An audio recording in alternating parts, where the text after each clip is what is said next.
sais pas. Je sais que les gens portent du Vivienne Westwood, mais je ne sais pas qui c'est, moi, en fait. I didn't want to be a fashion designer. Aujourd'hui, lorsqu'on nous décrit Vivienne Westwood, elle est souvent présentée comme étant la mère du punk, l'une des pionnières du mouvement Oh non, pas ça. futur des années 70. Mais est-ce qu'elle était une influence aussi importante qu'on nous le dit Le aujourd'hui? son grésille. Quoi? Oh non. Oh putain, mon putain de pain de merde là. Non. Oui.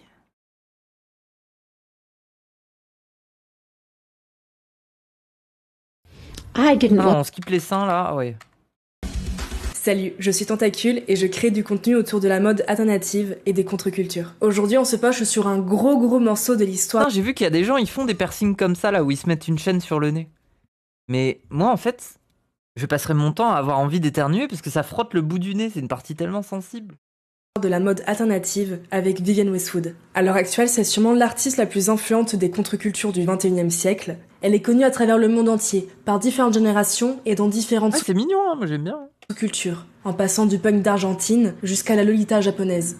Que vous la connaissiez déjà ou non, que vous soyez des fans ou au contraire des haters complets, je vous invite à plonger dans sa carrière, dans ses créations et dans la façon dont elle a à tout jamais changé l'histoire de la mode alternative. Ok. En fait, sa chaîne, elle parle de mode alternatif, quoi. Vivienne Westwood est décédée le 29 décembre 2022, laissant derrière elle une maison de couture, un business fructueux dans le luxe et une longue carrière parsemée de scandales. Née le 8 avril 1941 en Angleterre sous le nom de Viviane Isabel Sawyer, les premières années de sa vie semblent assez calmes. Comme toutes les filles des années 50, elle apprend à coudre mais n'en fait pas nécessairement une passion. Après son lycée, elle se lance dans une école de joaillerie et d'orfèvrerie, dans lequel elle ne reste qu'un seul trimestre. À ce moment-ci, elle craignait que la vie d'artiste soit précaire et insécurisante. Elle se reconvertit vers une voie plus stable et devient Streameuse. institutrice. En parallèle de sa petite vie de maîtresse d'école, Putain, mais en fait, c'est... Waouh. ça ne l'empêche pas de fréquenter le milieu de la nuit et de déjà porter un style vestimentaire excentrique. C'est dans ces années-ci qu'elle fait La la dernière des bourges, quoi. rencontre de Derek Westwood, le gérant d'une boîte de nuit avec qui elle se marie à 21 ans. Ils divorcent après 4 ans de mariage en 1966, ils ont eu un fils ensemble, et Vivienne Sawyer garde le nom de son ex-conjoint pour rester Vivienne Westwood jusqu'à la fin de sa vie. Peu de temps après, Vivienne Westwood fait la rencontre de Malcolm McLaren, qui deviendra son Mais c'est ça la strat, en fait. Quand t'es un artiste... Putain, mais j'y ai pas pensé, faut que je fasse ça. Plutôt que m'appeler Moufette, je me marie à un gars avec un nom stylé à l'américaine, je le quitte au bout d'un an et je garde le nom. Et là, je signe avec un truc de... Genre, ça pourrait être quoi, ça? Genre... Moufette Westwood, Moufette Bolloré, non. Moufette Arnaud, non, non. Moufette Rothschild, Moufette McDonald. Non, mais c'est un truc qui claque, genre... Moufette Smith. Moufette Van Buren. Moufette Baker. Louise Michel Capap. compagnon pour les 10 ans à venir. Ils ont rapidement un enfant Moufette seulement, laissez-moi. ensemble, et par la suite, ils vont former un duo inséparable. Ils ont tous les deux une grande créativité, Malcolm McLaren a le sens du business, et Vivienne Westwood celui de la provocation. Ensemble, ils montent une boutique de vêtements, d'accessoires et de décoration en 1971. Bah, c'est pas très punk. Vivienne Westwood a alors 30 ans, et elle vient de quitter son métier d'institutrice. Tu te rends compte, c'est des libéraux, ce n'est pas bien. Alors que la contre-culture, pourquoi ne pas parler des lieux d'anarchistes autogérés? Pourquoi faire de la pub pour ces gens? Au début, la boutique s'appelait Paradise Garage, mais il la renomme vite en Let It Rock. La boutique se concentre autour de la culture rock des années 50. Ils vendent des vestes en cuir vintage, des surplus de stock militaire et des disques de musique rock. La boutique devient vite populaire pour son approche alternative du vêtement, et elle sera vite fréquentée par les nouveaux Teddy Boys. Teddy boys, I don't like them at all. I don't like their style of dress, it's just to prove what they are, and they're very ignorant. Le Teddy Boy est à l'origine une sous-culture datant des années 50. Ok, c'est genre... C'est les mecs un peu mix entre le jazz et Elvis Presley un peu, non? Elle coalise une jeunesse britannique rebelle qui écoutait du rock'n'roll, du jazz, mais aussi du swing. Oui, c'est ça. Ils portaient des vêtements d'inspiration C'est un peu... C'est Cowboy Bebop, quoi, un peu. C'est Spike. dandy début 20e, ou bien de l'époque édouardienne. Après, c'est stylé, hein, au moins, ils se fringuaient un peu mieux que certains aujourd'hui. Mais il les stylisait de façon transgressive, avec des cravates desserrées ou des vêtements trop grands. Au début des années 70, c'était le style de prédilection de Malcolm McLaren. Après, en même temps, j'ai pas envie de sucer ce genre de style, parce que les droitards, ils ont pas quitté cette époque-là, en fait. Moi, ça me fascine un peu, quoi. Vivez avec votre temps, les gars. Pourquoi vous êtes obligés de vous fringuer comme ça? Et de nombreux autres jeunes qui se retrouvaient dans cet ancien courant rebelle. Mais les Teddy Boys avaient mauvaise réputation à cette époque, car ils étaient associés à de la délinquance juvénile, à des gangs et à des crimes racistes. Après, bien sûr, on ne peut pas résumer un mouvement musical et vestimentaire entier à un seul sous-groupe qui a commis des crimes. Mais c'est important de savoir comment ils étaient perçus par le grand public, car c'est ce qui va pousser la boutique à se détourner du mouvement. Moi, je pense que ce qui fait que tu deviens vraiment parisien, c'est pas le fait de vivre à Paris et tout ça, c'est d'acheter et de porter ton premier trench couleur sable un peu là. Vraiment, une fois que t'as ça, je pense que ça y est, tu es parisien. T'as l'espèce de trench couleur inspecteur je sais pas quoi là, ça y est. Comment ils s'étaient perçus par le grand public. Oui, blanc cassé un peu là. Car c'est ce qui va pousser la boutique à se détourner du mouvement. Dès le début de sa carrière, Vivienne Westwood a donc un certain attrait pour les cultures impopulaires, nichées et... Trench Zawakor, alors que les gens regardaient, quand même. Ça, c'est un peu mieux ça, regardez.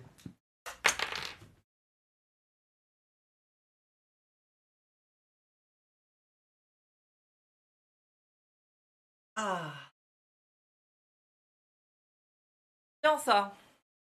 Ça a un peu plus de classe que vos trucs crème là. Regardez ce beau rouge pourpre. Et cette matière un peu feutre. La folle du bus. Mais non mais imaginez c'est la révolution et je marche dans la rue comme ça là. Moi je me suis dit, vu que je vais habiter à Paris, je vais m'acheter un truc comme ça. Et si un jour il y a une manif, je le porte. Ça c'est la classe, tu portes ça en manif. En manif quoi.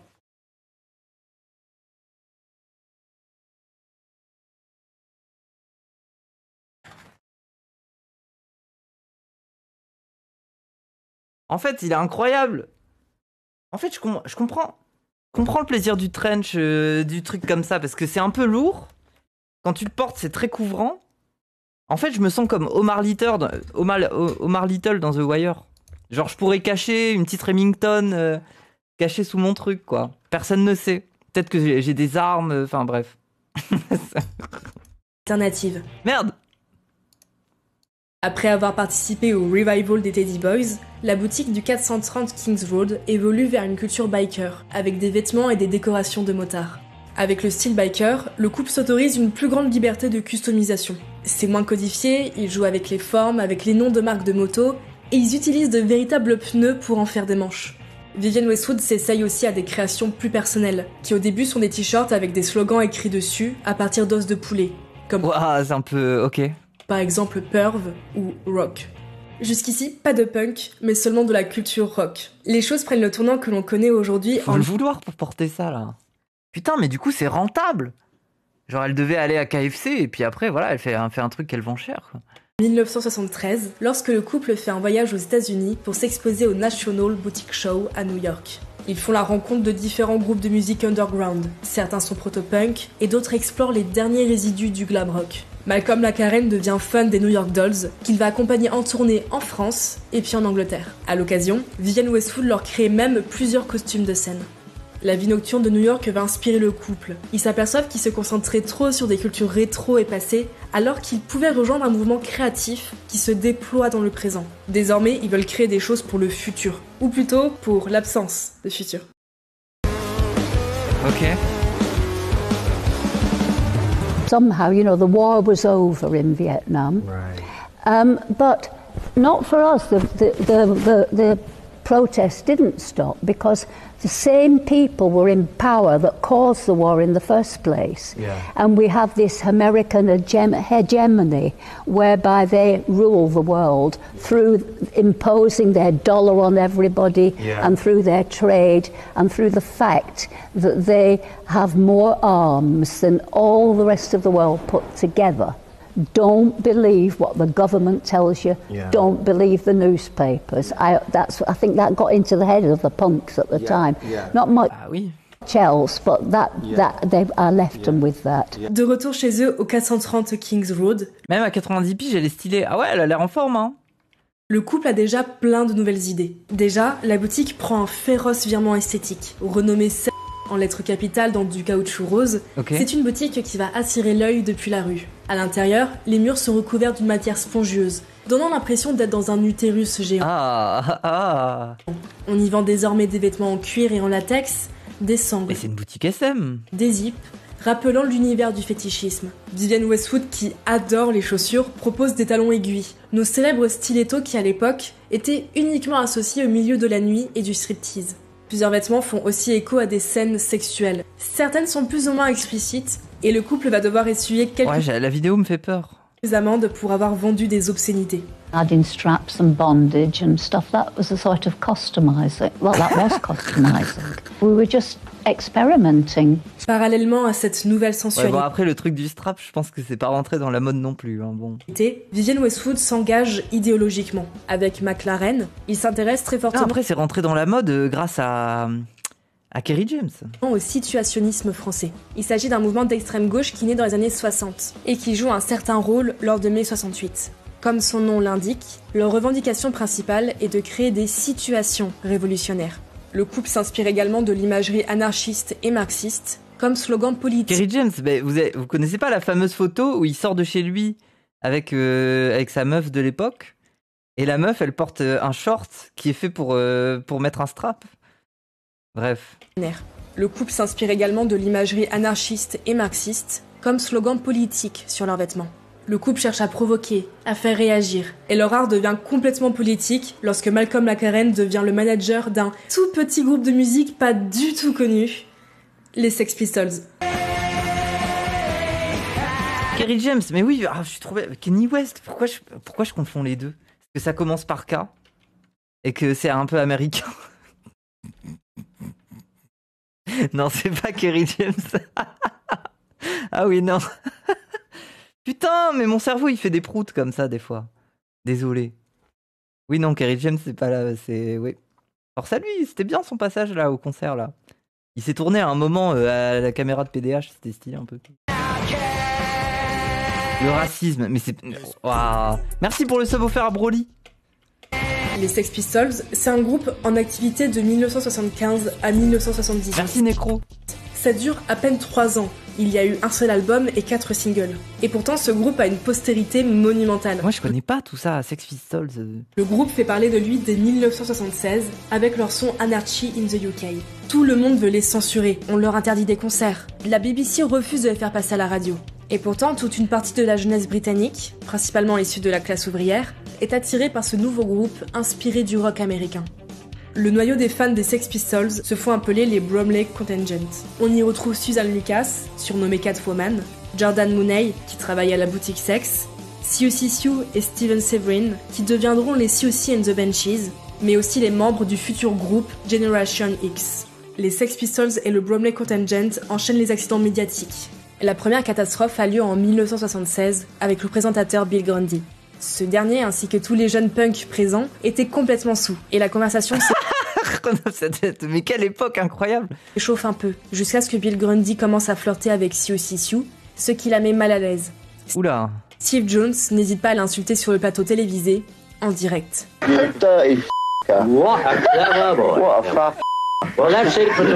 L'année d'après, le groupe organise un Ah, le concert mec, il a dit ça sera tout pour ce soir, il a cut quoi, direct. qui a lieu sur un bateau. Le brassard nazi, ah oui, bon. Oui, les punks, hein.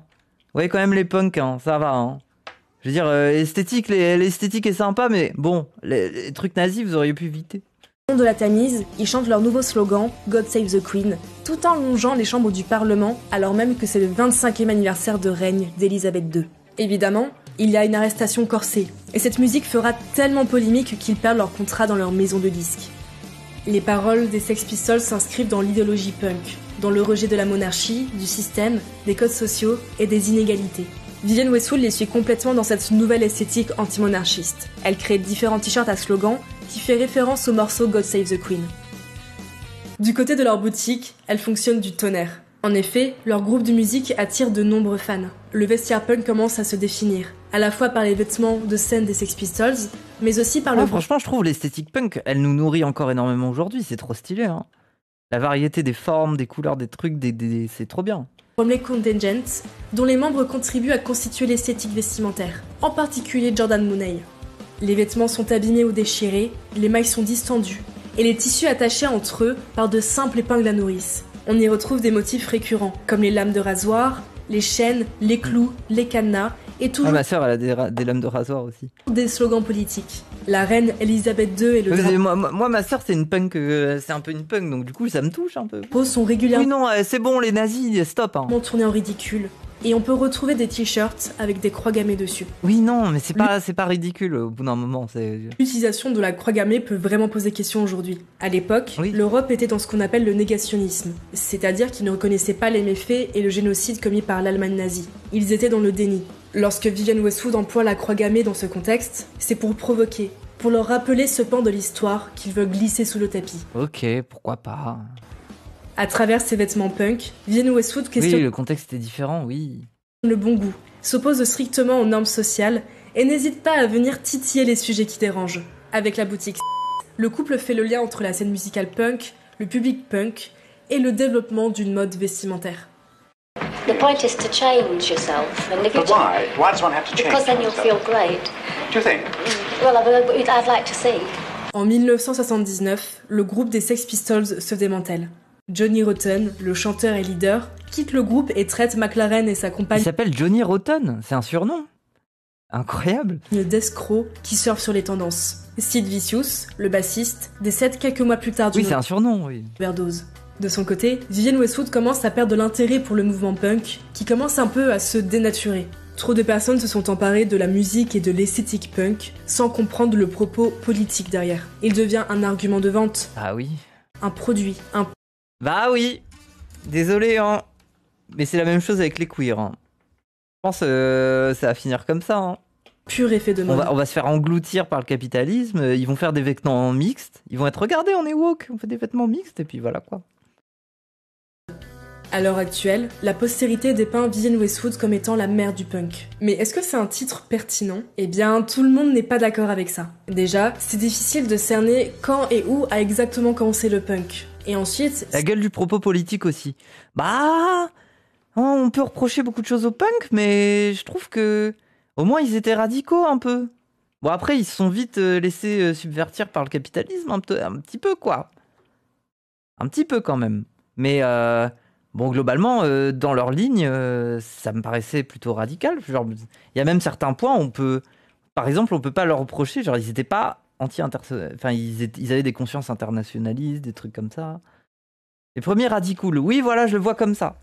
C'est-à-dire qu'ils avaient conscience d'une radicalité, mais ça restait des radicaux surtout, quoi. Alors que des fois, les plus radicaux, regardez, ils écoutent du baroque, ils écoutent du baroque, ils s'habillent bien, et ils parlent comme s'ils sortaient d'un truc d'avocat, là. c'est un mouvement qui n'est pas uniformisé. Le punk est fluide, intangible et protéiforme. Dire que Vivienne Westwood est la mère du punk, pour certains chercheurs et pour certains fans de l'histoire punk, c'est un peu pousser le trait. Elle a eu un impact sur le mouvement, mais un impact uniquement vestimentaire. On ne sait même pas exactement quel est son lien avec l'idéologie punk, elle ne s'est jamais vraiment beaucoup exprimée dessus. On sait par exemple que Malcolm McLaren, lui, avait saisi des opportunités financières. Il était vraiment là pour se faire du blé. C'est difficile de vraiment saisir leur évolution, car les deux n'arrêtent pas de changer la version de leur histoire. On sait juste que le couple a été dans une situation assez précaire. Est-ce qu'il y a une idéologie punk ? Bah, en fait, c'est une idéologie en réaction. Mais est-ce que ça veut dire qu'une idéologie réactionnaire n'est pas une idéologie ? Elle est ancrée dans le réel, puisqu'elle réagit à des choses, et que ces choses continuent de l'alimenter. Donc elle existe. Si la chose qui l'alimente disparaît, elle n'existe plus, j'imagine, mais... C'est pour ça qu'à un moment, là, en stream, l'autre fois, je me posais la question de... Mais qu'est-ce que serait un monde où les fachos, ayant mené leur projet de virer tous les étrangers, comment ils font le monde ensuite ? Comment ils le pensent ? Est-ce que la pensée s'arrête là ? Vu que c'est une pensée réactionnaire, est-ce qu'elle s'arrête ? Ou alors est-ce qu'elle s'étend à l'international ? Enfin, je sais pas. Ayant 2 enfants à charge et une boutique à faire tourner. Il est possible que le punk ait juste été une fenêtre financière pour eux, et que l'aspect idéologique soit tout à fait secondaire. En tout cas, c'est exactement ce que leur reproche Johnny Rotten, le leader des Sex Pistols. Maintenant, notre grande question, c'est est-ce que Vivienne Westwood restera punk toute sa vie? Est-ce que ça continue d'être une influence pour elle jusqu'à la fin? Les punks, c'est plutôt des anarchistes. Bah non, pas dire ça. Ça en est, mais c'est aussi toute une esthétique, c'est tout un courant. Enfin, je veux dire, c'est comme dire le rap, c'est la banlieue. Bah non, c'est non. Et lorsqu'elle est décorée dame de l'Empire britannique en Au bout d'un moment, non. 1993 par Elisabeth II, est-ce qu'elle est toujours punk? Et quand elle lance sa marque de luxe à des prix dérisoires, est-ce que c'est toujours punk, ça aussi? On est en 1980 et il nous reste 40 ans de sa vie à tracer. On a donc encore le temps de répondre à cette question.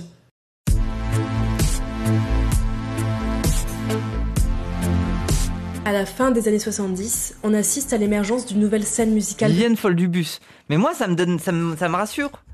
En fait, je me dis que, mais oui, en fait, les folles du bus sont trop stylées. J'ai oublié que les punks existaient.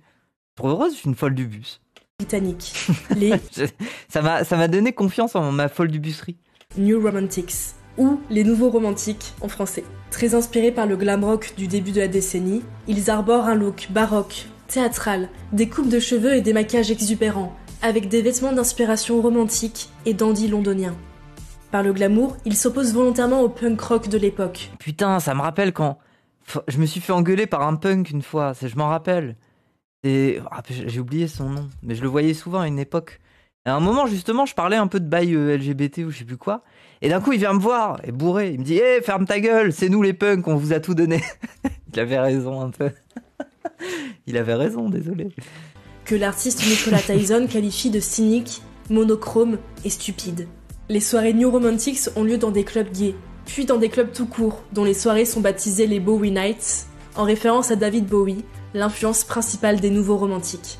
Les groupes phares de l'époque sont Spandau Ballet, Visage, le chanteur iconique Boy George, mais surtout le groupe... Un punk qui gueule pas et pas alcoolisé, ça existe, mais lui, lui c'était vraiment le cliché. Il gueulait très fort, il vivait dans une caravane dans un entrepôt, et voilà quoi.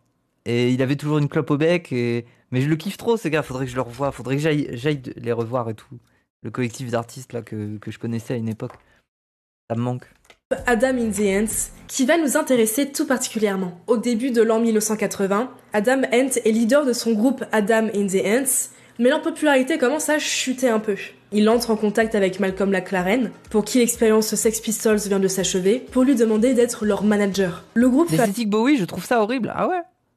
Alors la connaissance de Vivienne Westwood, qui va habiller le groupe, l'aider à se styliser en s'inspirant de l'époque romantique. Et ce contact avec cette nouvelle scène musicale va beaucoup... c'est ça Mozart l'opéra rock. Beaucoup inspirer la créatrice. Elle va laisser le punk de côté pour s'intéresser à ces artistes glam avec leur... Le punk a le mérite d'avoir gardé son esprit contestataire là où des autres cultures musicales ont quasi toutes été avalées dans l'embourgeoisement. Je suis pas d'accord avec ça.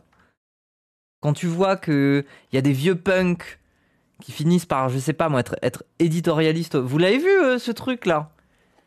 C'était fascinant, je me rappelle de ce documentaire en école de journalisme où il y a une espèce de vieux punk qui travaille chez Le Monde, qui va former des gens en école de journalisme, et il y a un choc de génération. Lui, il est en mode, allez-y, faites des articles, oui, sur l'islam, là, l'islam, quand même, c'est un sujet.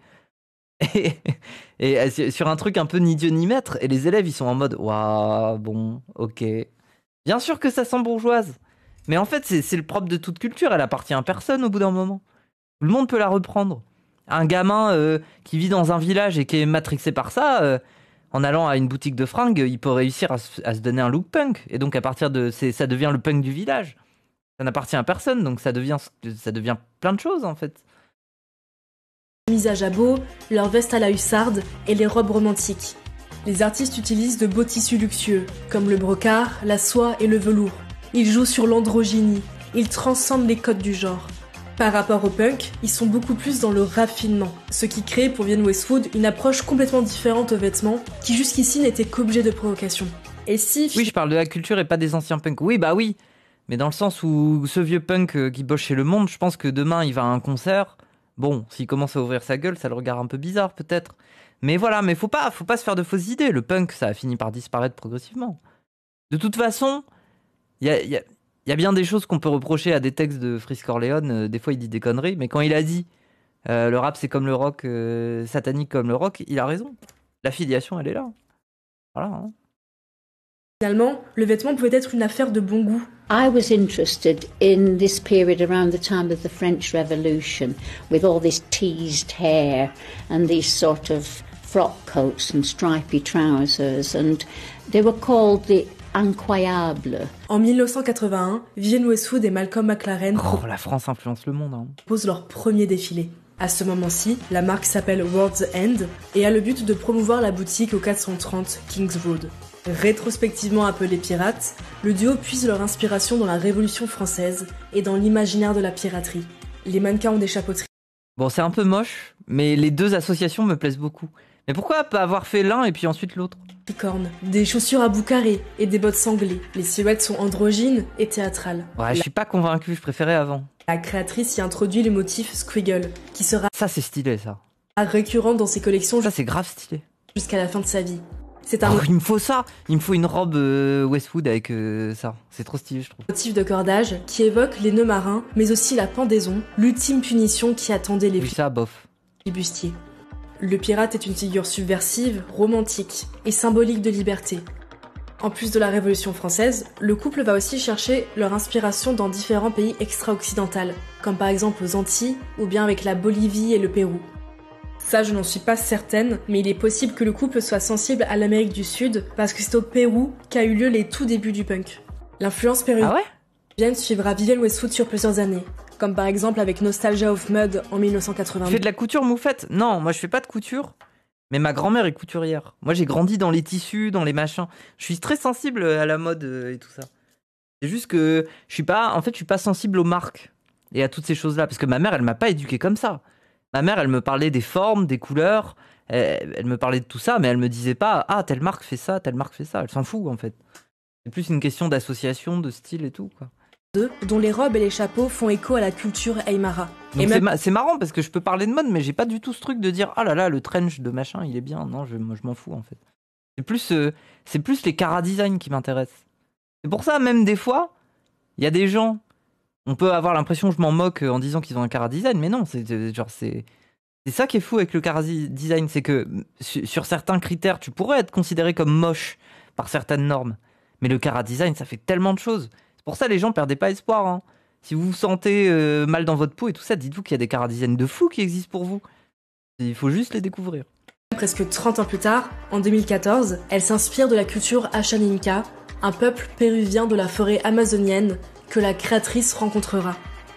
En 1983, le couple McLaren et Westwood se séparent. Ils ferment la boutique au 430 Kings Road et mettent fin à leur collaboration artistique et professionnelle.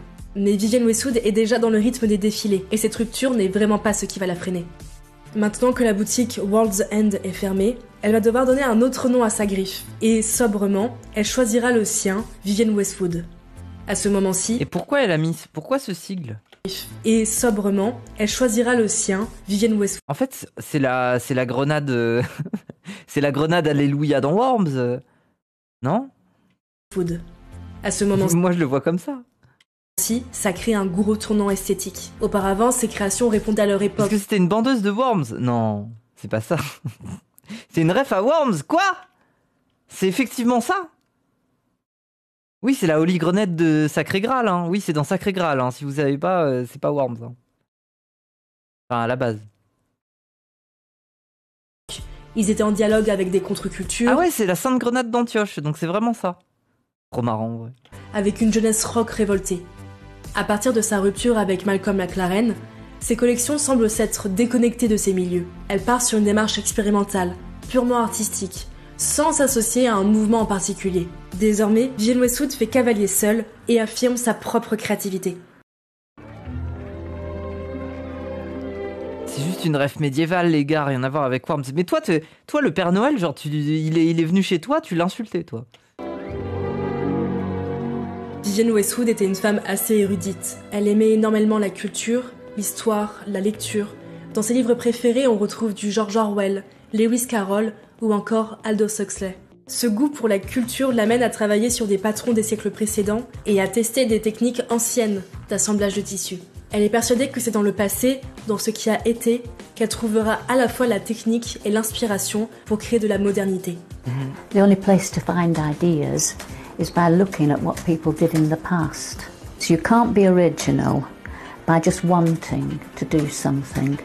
Nothing comes from a vacuum.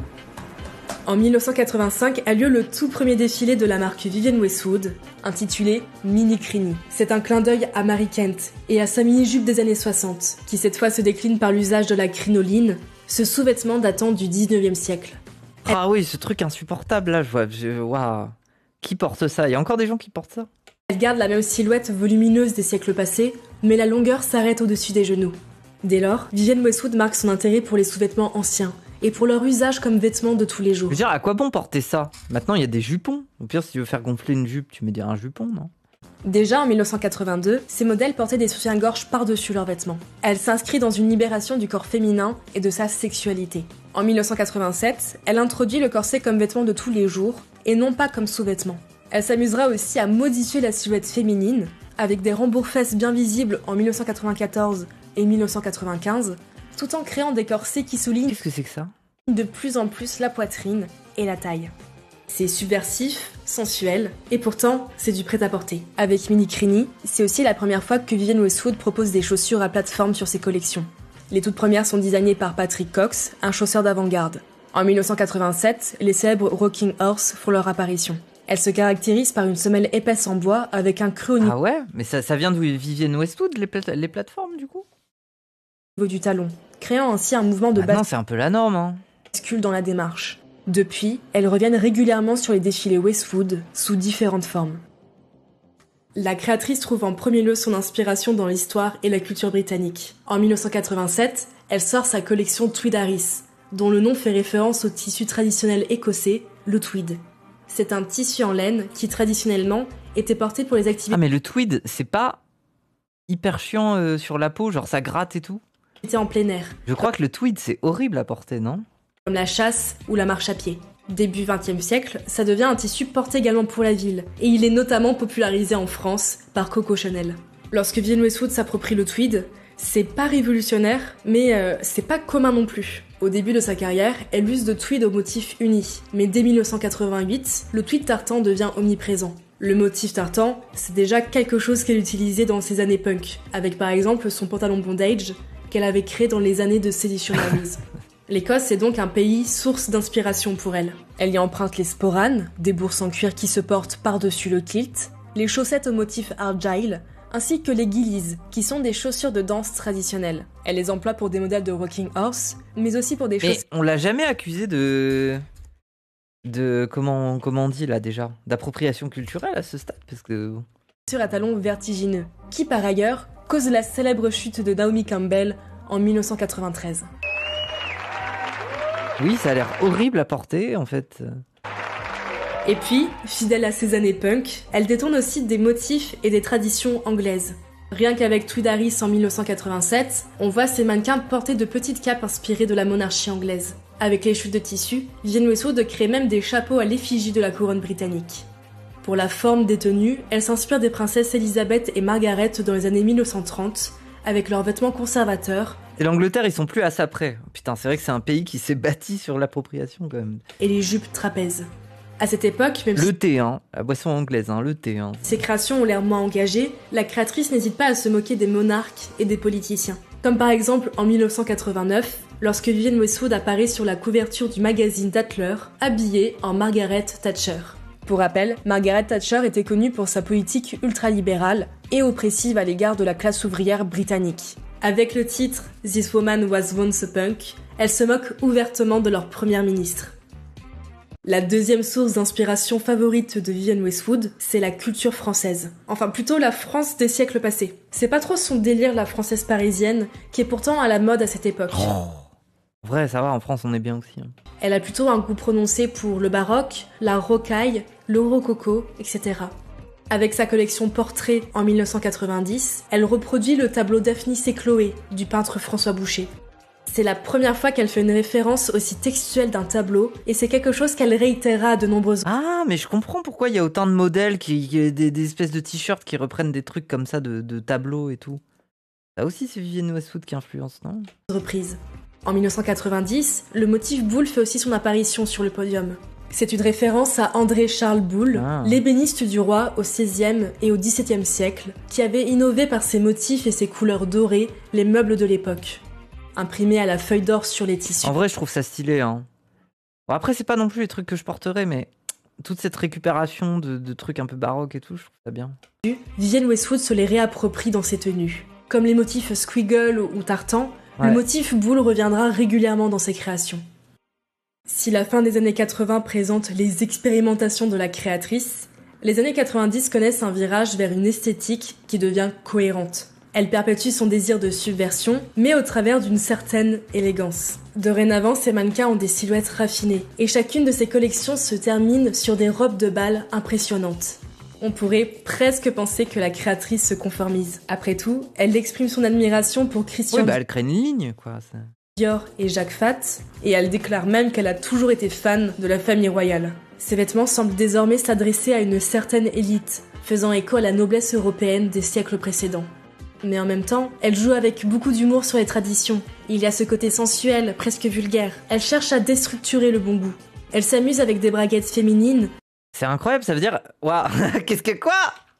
Avec les codes du sous-vêtement. Et l'apparition de Kate Moss à moitié nue en 1982. Ah non, Twitch. Modernise la mode par la subversion. En bref, elle s'amuse sans cesse des codes sociaux. En gros, c'est bien. Elle donne à des bourgeois un gage esthétique pour se sentir un peu moins bourgeois. Pour se dire, regardez... En fait, c'est les mêmes... C'est ces putains de bourgeois cis, là, qui vont en soirée en disant qu'ils sont queer et qui portent du Vivienne Westwood. C'est ça, en fait. C'est ça, le lore parisien que je ne connais pas. Esthétique. À partir des années 2000, la femme Westwood se démultiplie. Les aristocrates libertines sont toujours présentes. La marque des bourgeoises excentriques qui fument. Après, gaule un peu, hein. Moi, je veux dire... gaule un petit peu. Moi, ça me plairait bien de porter du Vivienne Westwood et d'être en soirée à Paris. Au moins un moment de ma vie, comme ça je profite un peu.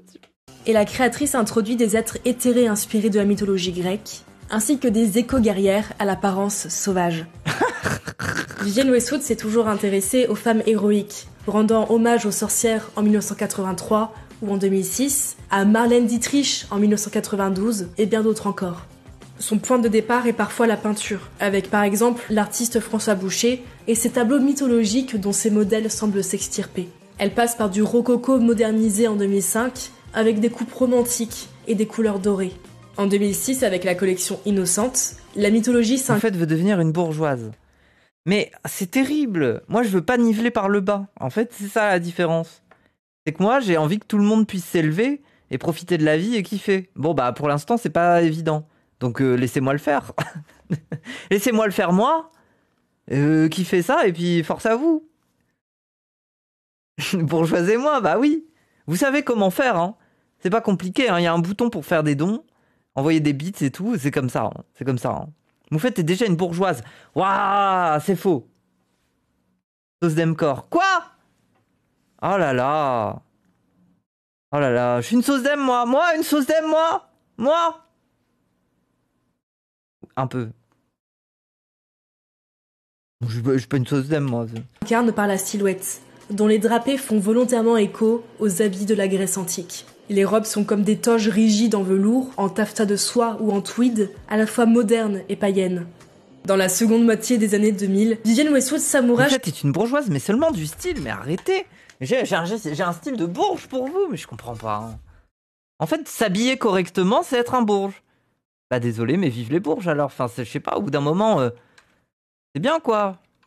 Vous voulez faire la révolution, mais pour la photo, la petite photo durant la révolution, c'est bien d'être bien habillé. Sinon, imaginez, on refait des peintures là, comme à l'ancienne quand il y aura la révolution, mais vous serez là avec votre putain de t-shirt Célio, col V là, bah vous serez pas sur la photo, hein. Le peintre il vous dessinera pas, hein. Donc bien fait pour vous. D'une fallait porter un beau trench pour la révolution, voilà. Féminine en particulier, la déesse grecque Gaïa. Elle représente Mère Nature, la création... Merci pour le sub offert à Faust. Du monde. Et Vivienne Westwood l'érige en symbole militant, pour une cause qui devient particulièrement importante pour elle, le climat. Ah oui, comme tout le... Oui, bon, c'est bon. Hein. Oui, elle a été voir un glacier fondre, c'est bon. Hein. En fait, ça me fascine un peu, ça. Il y a des stars qui vont voir des glaciers fondre pour se dire que effectivement le temps se réchauffe. Mais du coup, ils y vont avec un bateau qui pollue et... Ah là là, hein, vraiment, vraiment. Putain, en fait, je suis une merde. Pourquoi je dis ça? En 2018, Je suis vraiment une grosse merde. Lorna Tucker réalise un documentaire intitulé Vivienne Westwood, punk, icon, activiste. Moufette a dit le plus important dans la révolution, c'est la photo. Bah désolé, mais qu'est-ce qui nous reste de la révolution? À part des textes et des images. Bien sûr que c'est important. Vous êtes fous, quoi. Le documentaire rencontre un succès critique, mais Vivienne Westwood se plaint qu'ils ne mettent pas suffisamment en lumière son militantisme. I was born an activist. Pour elle, son engagement politique pour le climat est bien plus important encore que ses créations vestimentaires. En effet, depuis le début de sa carrière, elle montre une certaine conscience écologique, par exemple en évitant le gaspillage, en réutilisant les chutes de tissus et en incitant à ne pas trop consommer. Comme l'indique la devise de sa marque, Buy less, choose well, L'esthétique est ultra importante. Oui, l'esthétique c'est important, bien sûr. make it last.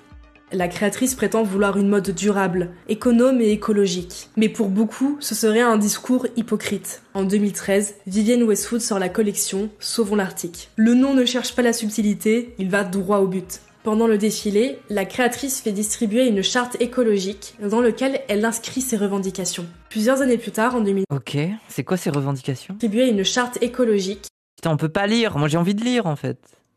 dans lequel elle inscrit ses revendications. Plusieurs années plus tard, en 2018, le docteur en économie Simon Cullen relève les défauts et l'hypocrisie de cette charte. Ok. Dans un article assez impitoyable, il critique les prétendus engagements écologiques de la créatrice. Il commence par relever le fait que travailler dans le secteur de la mode, c'est-à-dire la deuxième industrie la plus polluante au monde, est déjà antinomique Ah ouais?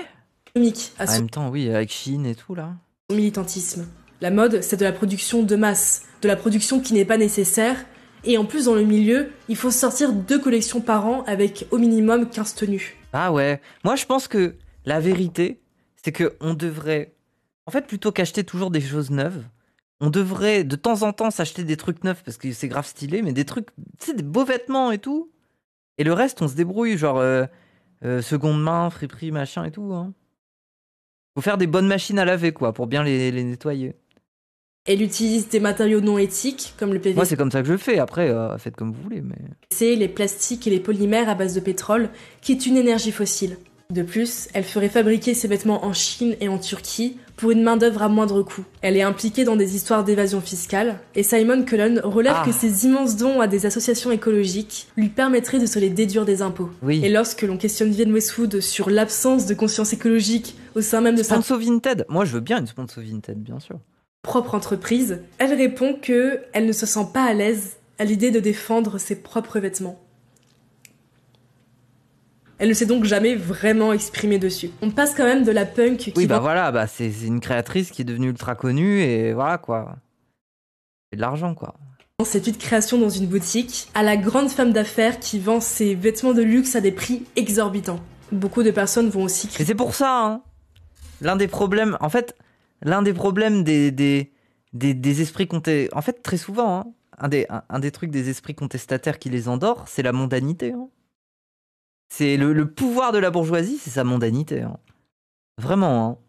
C'est le fait d'être reçu dans des beaux salons, de bien manger, d'avoir des gens bien habillés. Comment leur reprocher d'être ce qu'ils sont? Regardez, ce sont des jeunes femmes si jolies qui portent mes vêtements.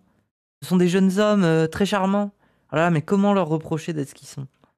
Et puis en plus, j'ai bu un excellent champagne grâce à eux, là, c'était vraiment... Et puis qu'est-ce qu'ils sont instruits? C'est sûr qu'avec eux, voilà, on peut parler de Tolstoï, Dostoïevski, c'est fascinant, quoi. critiquer la qualité Oui, voilà, tous, Usul, tous. Bah, j'y pensais un peu.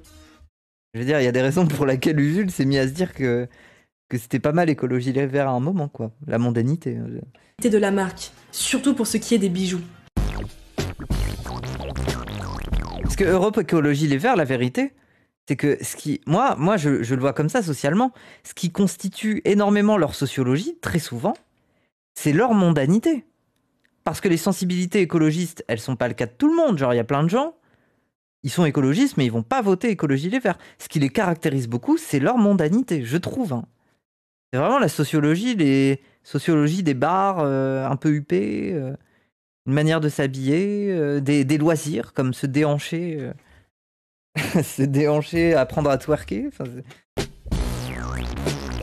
Ces bijoux sont faits en laiton. Oui, les bobos, bah en fait, c'est ça. En fait, pour moi, les bobos, c'est les gens radicaux mondains. En fait, c'est ça.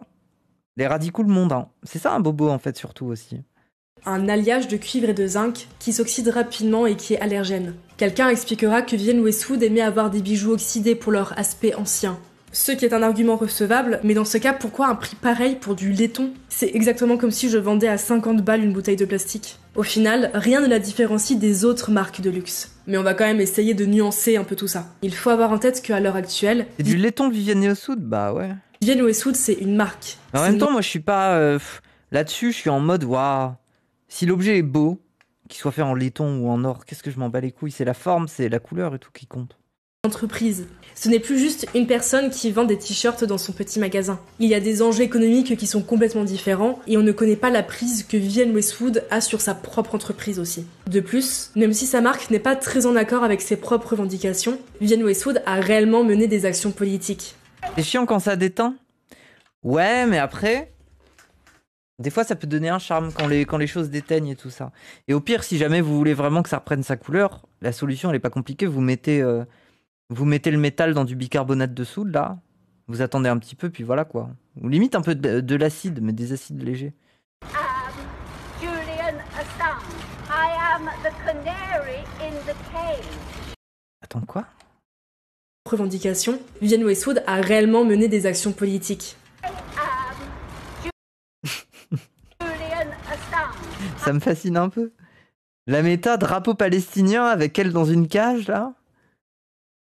C'est très folle du bus hein. Mais c'est la reine des folles du bus là. I am the canary in the cage. Sur les podiums, son militantisme prend forme à partir de 2005, avec sa collection intitulée Propagande. Elle y fait écho aux écrits d'Aldous Huxley et de ses récits dystopiques, mais aussi à ceux de Naomi Klein, qui évoquent le pouvoir que les entreprises exercent sur nos sociétés. Dans nos logos, elle invite à créer une forme de résistance contre la société de consommation. Vivienne Westwood suit Un peu contre son camp.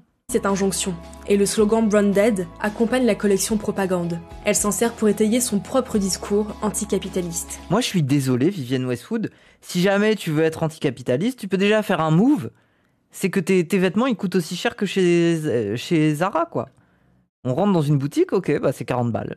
40 balles, le petit 30 balles, 20 balles. Pas cher, quoi. Là, je serais en mode, ok.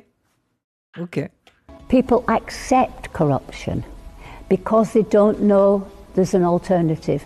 They think there's nothing they can do. They think they're stuck with capitalism. 2 ans après, sa collection Au bord du chaos présente un monde au bord de la crise climatique. En 2009, la collection Plus 1 degré fait référence. Parce que moi, je suis désolé, c'est pas... En fait, même dans la mode, c'est pas forcément la valeur et la rareté qui va finir par faire qu'un produit marche et est respecté. Hein. Genre, rappelez-vous des putains de hoodies Baby Milo qu'au collège, on a tous acheté là à 15 balles. C'était globalement l'esthétique du collège, quoi. Tout le monde portait ça. C'était le signe de distinction et il était éclaté. Hein. Ça n'avait rien de... C'était pas spécialement stylé, c'était juste le putain de sweet Baby Milo de merde, là. Et c'était 15 balles, quoi. C'était pas cher. Aux hypothèses scientifiques, à l'époque encore nouvelles, sur le réchauffement climatique. L'année d'après, elle sort Fais quelque chose de ta vie, dont le titre incite à s'engager et à se mobiliser pour l'environnement. Le slogan anarchie de ces années punk refait surface, mais bien plus discrètement. Elle évoque la déesse Gaïa comme métaphore de la planète, d'une nature à la fois en danger et à la fois combative. Les titres des collections sont de plus en plus directs. Nous avons Révolution climatique en 2013, puis Sauvons l'Arctique, dont les vêtements noirs et les teints blancs évoquent les glaciers, mais surtout les abysses au fond des océans qui nous attendraient. Sauvons la forêt tropicale en 2014 évoque l'Amazonie. Il est temps d'agir en 2015 se montre insistant. Mais ça me fascine un peu, quoi. C'est un monde fascinant, hein. Où sa marge de liberté, c'est juste de créer des formes et des tissus, et globalement, on comprend pas le message. Oui, c'est un beau vêtement, quoi. Mais là, je vois ça, je suis pas en train de me dire, oh là là, bref. Même année, Vivienne Westwood milite pour faire de l'écocide un crime qui soit punissable. Elle participe à un court-métrage reprenant le mythe d'Adam et Ève, qui évoque la catastrophe écologique. Mais alors que tu pourrais faire des trucs... Genre, par exemple, moi, elle pourrait faire un truc, elle fait une robe avec des têtes en caoutchouc de politique. Et en fait, juste, c'est une grande jupe, et c'est que des têtes en caoutchouc de politique un peu bizarre. On dirait qu'ils sont morts. Comme si t'avais fait des vêtements avec leur tête, quoi. Faire des trucs comme ça, un peu. Causée par les plus puissants. Même si son militantisme est critiquable, force est d'admettre qu'elle s'est remarquablement engagée dans les... Elle a fait une viande avec des morceaux de... Elle a fait une robe avec des morceaux de viande crue. Mais ça, c'est pas Lady Gaga qui l'avait porté?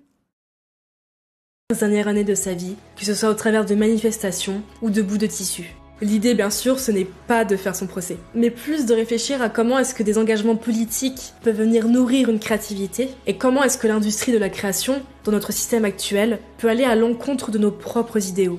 On peut également faire la remarque que participer à cette industrie, c'est aussi se donner l'opportunité d'avoir de la visibilité. Bah oui, c'est la contradiction. Lors de ces années punk, elle se faisait entendre par Après, la visibilité, gentille, quoi. La classe ouvrière, mais ses provocations ne lui donnaient aucun crédit auprès du reste de la société. Elle fait le choix d'entrer dans le système économique et de consommation, mais sans pour autant trahir ses idéaux. Elle accepte de se salir les mains pour atteindre un public plus large et tenter de changer le système de l'intérieur, ce qu'elle réussit à faire partiellement. Le grand public la reconnaît comme mère du punk, mais ne reconnaît pas ses idées. On oublie même l'existence de son manifeste pour n'observer que la créatrice de bijoux et de chaussures. Jouer le jeu du capitalisme a été pour elle à double tranchant. D'un côté, elle atteint des sphères d'influence importantes, mais de l'autre, elle est réduite à n'être plus qu'un... À quel moment rentrer dans ce système devient une fin en soi? Bah oui, c'est ça le problème, c'est que là, c'est juste une fin en soi, quoi. Genre, c'est pas non plus si révolutionnaire que ça de poser pour des journaux comme ça, nanani. Produit. Mais on peut dire ça de plein de personnages. Enfin, on peut dire ça de Dany Heraz. Ça questionne Dany Heraz. Même si ça va. C'est pas non plus si aliéné que ça par le capitalisme. Mais on peut dire ça par exemple de Miyazaki. Miyazaki qui se contente du coup de juste être un papy qui fait des dessins animés. Dessins animés avec un fond, enfin je veux dire Porco Rosso et tout quoi. Mais oui, bref, oui. En même temps, le pauvre quoi. C'est Miyazaki, tout le monde le connaît, mais il a pas le bras très long. Hein. Il fait des dessins animés quoi. Un objet de consommation, tout comme le punk à son époque. Je veux dire ça de Moufette. Mais non, mais là, si vous commencez à dire ça de moi, vous êtes un peu horrible. Hein. Déjà, j'arrive même pas à me faire un SMIC avec Twitch. Donc dosez un peu. Vous êtes gentil, mais bon. Je sais qu'un streamer, c'est impressionnant parce que ça fait des centaines de vues, mais la réalité derrière, c'est que y en a plein dans le chat, vous êtes beaucoup moins précaire que moi. Hein. Dites-moi en commentaire si vous connaissiez Vivienne Westwood, et si oui, est-ce qu'il y a des choses qui vous a surpris dans cette histoire? Pendant que vous êtes en train de déposer un petit like et de vous